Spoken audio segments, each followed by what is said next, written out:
Chapter 26, Israel Hands.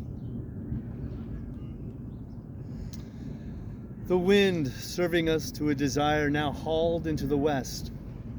We could run so much the easier from the northeast corner of the island to the mouth of the north inlet. Only as we had no power to anchor and dared not beach her till the tide had flowed a good deal farther, time hung on our hands. The coxswain told me how to lay the ship to. After a good many trials, I succeeded, and we both sat in silence over another meal. "Captain," said he at length, with that same uncomfortable smile, "here's my old shipmate O'Brien. Suppose you was to heave him overboard. I ain't particular as a rule, and I don't take no blame for settling his hash, but I don't reckon him ornamental now, do you? I'm not strong enough, and I don't like the job. And there he lies, for me," said I. "This here's an unlucky ship, this Hispaniola, Jim," he went on, blinking. "There's a power of men been killed in this Hispaniola. A sight of poor seamen dead and gone since you and me took ship to Bristol. I never seen such dirty luck, not I. There was this here O'Brien now, he's dead, ain't he? Well, now I'm no scholar, and you're a lad as can read and figure, and to put it straight, do you take it as a dead man is dead for good, or do he come alive again? You can kill the body, Mr. Hands, but not the spirit. You must know that already," I replied. "O'Brien, there in another world, and maybe watching us." "Ah," says he, "well, that's unfortunate. Appears as if killing parties was a waste of time. Howsomever, spirits don't reck for much by what I seen. I'll chance it with the spirits, Jim. And now you've spoke up free, and I'll take it kind if you step down into that there cabin and get me shiver my timbers. I can't hit the name on it. Swell, you get me a bottle of wine, Jim. This here brandy's too strong for my head." Now the coxswain's hesitation seemed to be unnatural, and as for the notion of his preferring wine to brandy, I entirely disbelieved it.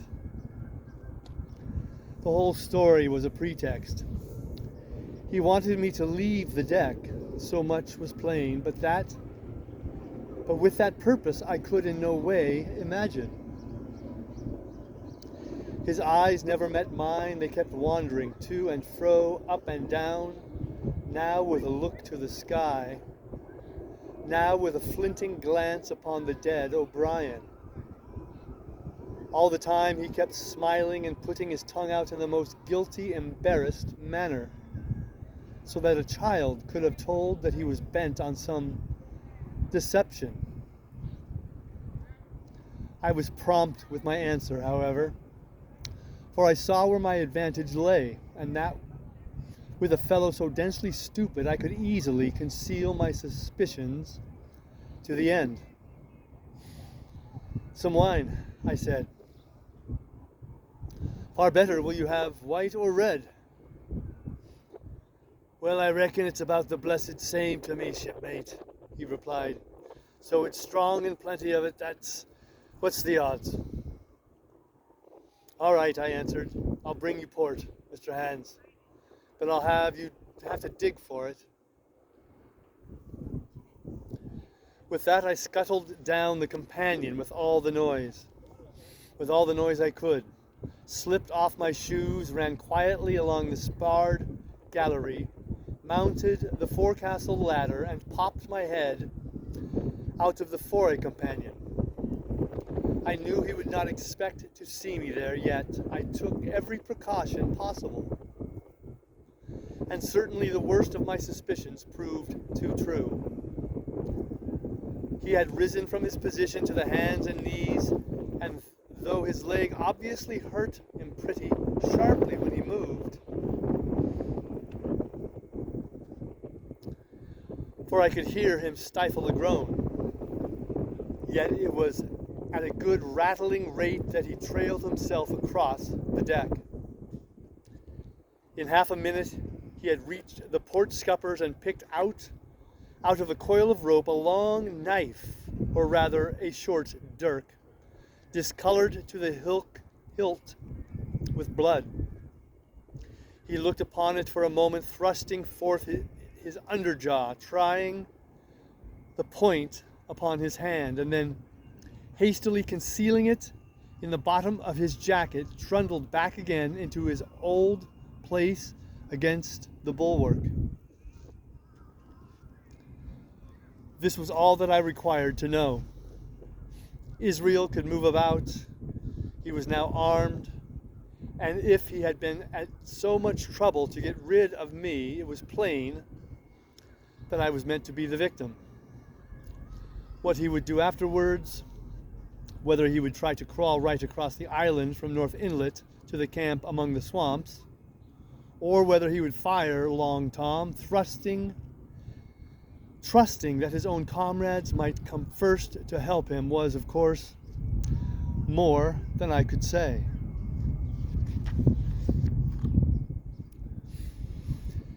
Yet I felt sure that I could trust him in one point, since in that our interests jumped together, and that was in the disposition of the schooner.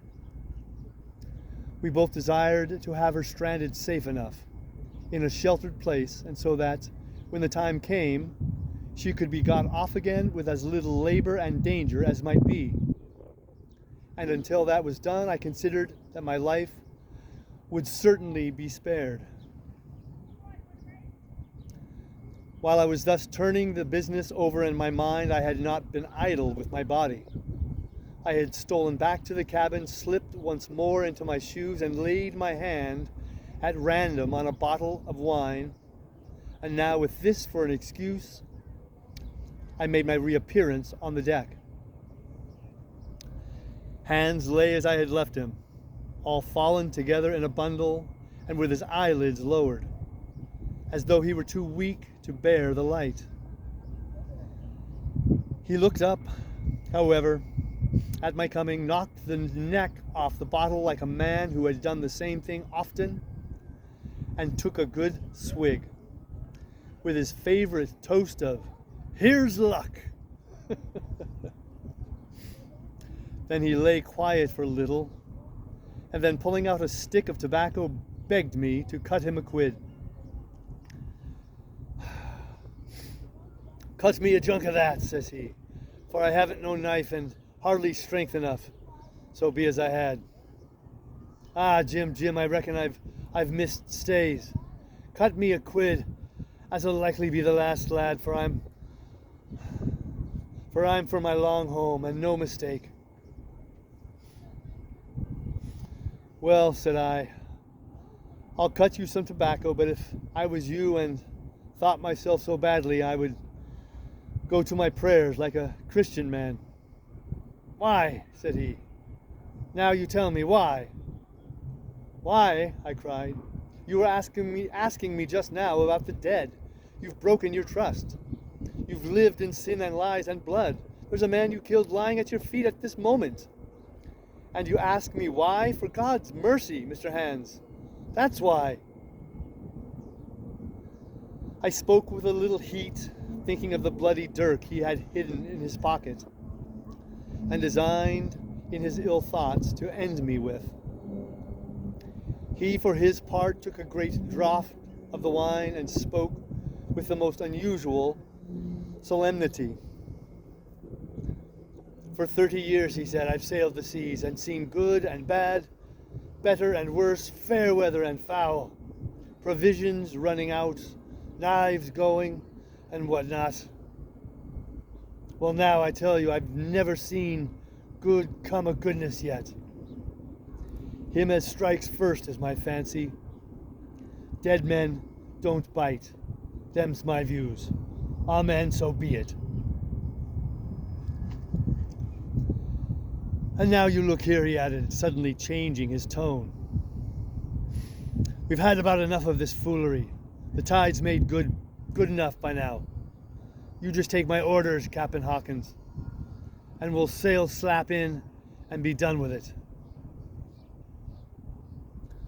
All told, we had scarce 2 miles to run, but the navigation was delicate. The entrance to this northern anchorage was not only narrow and shoal, but lay east and west, so that the schooner must be nicely handled to be got in. I think I was a good prompt subaltern, and I am very sure that Hans was an excellent pilot, for we went about and dodged in, shaving the banks, with a certainty and a neatness that were pleasure to behold. Scarcely had we passed the heads before the land closed around us. The shores of North Inlet was as thickly wooded as those of the southern anchorage, but the space was longer and narrower, and more like what in truth it was, the estuary of a river.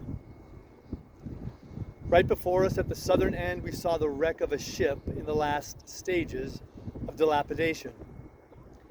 It had been a great vessel of 3 masts, but had lain so long exposed to the injuries of the weather that it hung about with great webs of dripping seaweed. And on the deck of it, shore bushes had taken root, and now flourished thick with flowers. It was a sad sight, but it showed us that the anchorage was calm. Now, said Hans, look there. There's a pet bit for us to beach.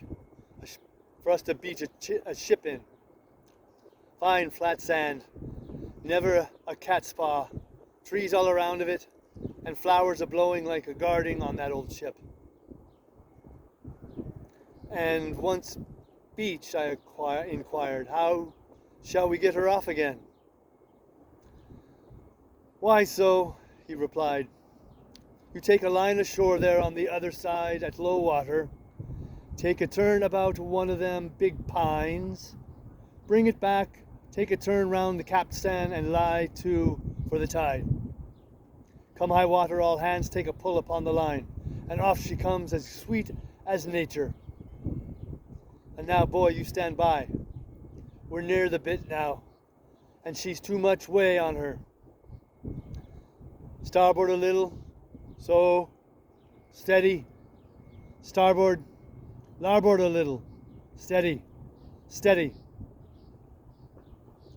So he issued his commands, which I breathlessly obeyed, till all of a sudden he cried, Now, my hearty, pull, luff! And I put the helm hard up, and the Hispaniola swung round rapidly and ran stem on for the low, wooded shore. The excitement of these maneuvers had somewhat interfered with the watch I had kept hitherto. Sharply enough, upon the coxswain,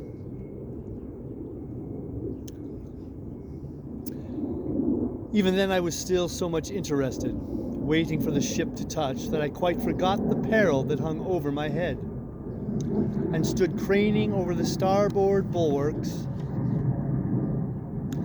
and watching the ripples spreading wide before the bows.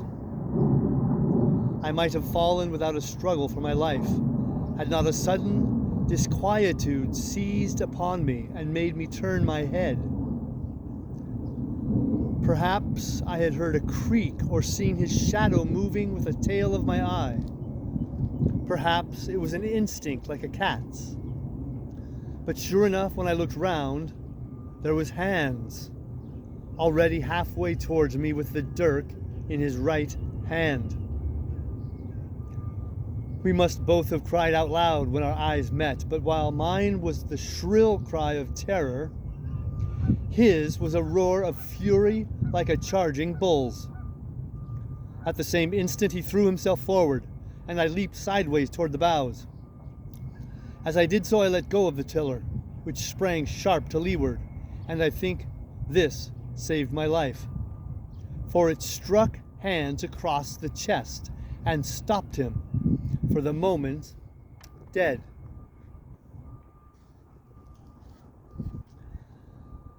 Before he could recover, I was safe out of the corner where he had me trapped, with all the deck to dodge about. Just forward of the mainmast, I stopped, drew a pistol from my pocket, took a cool aim, though he had already turned and was once more coming directly after me, and drew the trigger. The hammer fell, but there followed neither flash nor sound. The priming was useless with seawater. I cursed myself for my neglect. Why had not I long before reprimed and reloaded my only weapon? Then I should not have been as now, a mere fleeing sheep before this butcher. Wounded as he was, it was wonderful how fast he could move. His grizzled hair tumbling over his face, and his face itself as red as a red ensign with his haste and fury. I had no time to try my other pistol, nor indeed much inclination, for I was sure it would be useless. One thing I saw plainly. I must not simply retreat before him, or he would speedily hold me boxed into the bows, as a moment since he had so nearly boxed me in the stern. Once so caught, and 9 or 10 inches of the blood-stained dirk would be my last experience on this side of eternity. I placed my palms against the mainmast, which was of a goodish bigness, and waited, every nerve upon the stretch. Seeing that I meant to dodge, he also paused, and at a moment or two passed in feints on his part, and corresponding movements upon mine. It was such a game as I had often played at home about the rocks of Black Hill Cove, but never before, you may be sure, with such a wildly beating heart as now. Still, as I say, it was a boy's game, and I thought I could hold my own at it, against an elderly seaman with a wounded thigh. Indeed, my courage had begun to rise so high that I allowed myself a few darting thoughts on what would be the end of the affair. And while I saw certainly that I could spin it out for long, I saw no hope of any ultimate escape. Well, while things stood thus, suddenly the Hispaniola struck, staggered, ground for an instant in the sand, and then, swift as a blow, canted over to the port side, till the deck stood at an angle of 45 degrees, and about a puncheon of water splashed into the scupper holes, and lay in a pool between the deck and the bulwark. We were both of us capsized in a second, and both of us rolled almost together into the scuppers. The dead redcap with his arms still spread out, tumbling stiffly after us. So near were we, indeed, that my head came against the coxswain's foot with a crack that made my teeth rattle. Blow and all, I was the first afoot again, for Hans had got involved with the dead body. The sudden canting of the ship had made the deck no place for running on. I had to find some new way of escape, and that upon the instant, for my foe was almost touching me. Quick as thought, I sprang into the mizzen shrouds, rattled up hand over hand, and did not draw a breath till I was seated on the cross trees. I had been saved by being prompt. The dirk had struck not half a foot below me. As I pursued my upward flight, and there stood Israel Hands with his mouth open and his face upturned to mine, a perfect statue of surprise and disappointment.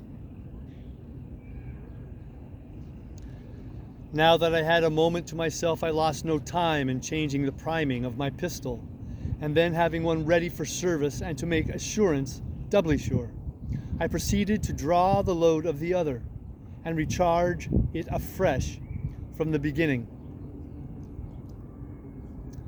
My new employment struck Hans all of a heap.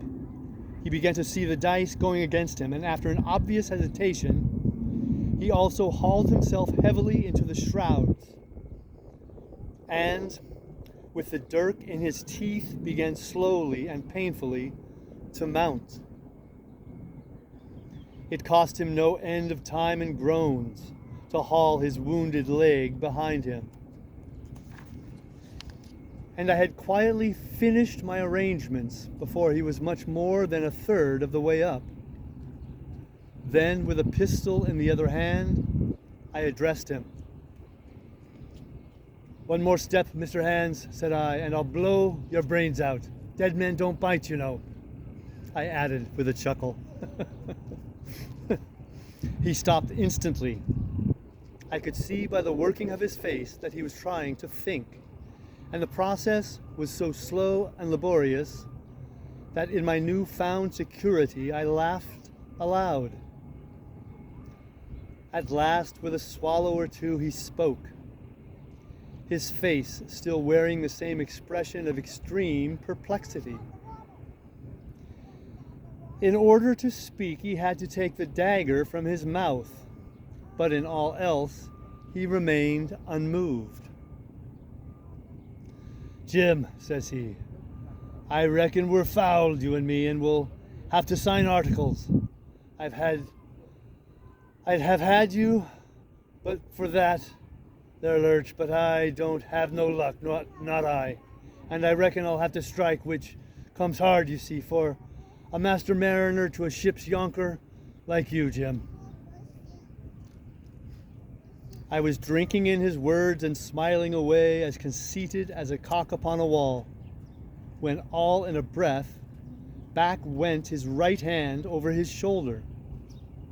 Something sang like an arrow through the air. I felt a blow, then a sharp pang, and there I was, pinned by the shoulder to the mast. In the horrid pain and surprise of the moment, I scarce can say it was by my own volition, and I am sure it was without a conscious aim. Both my pistols went off, and both escaped out of my hands. They did not fall alone. With a choked cry, the coxswain loosed his grasp upon the shrouds and plunged head first into the water.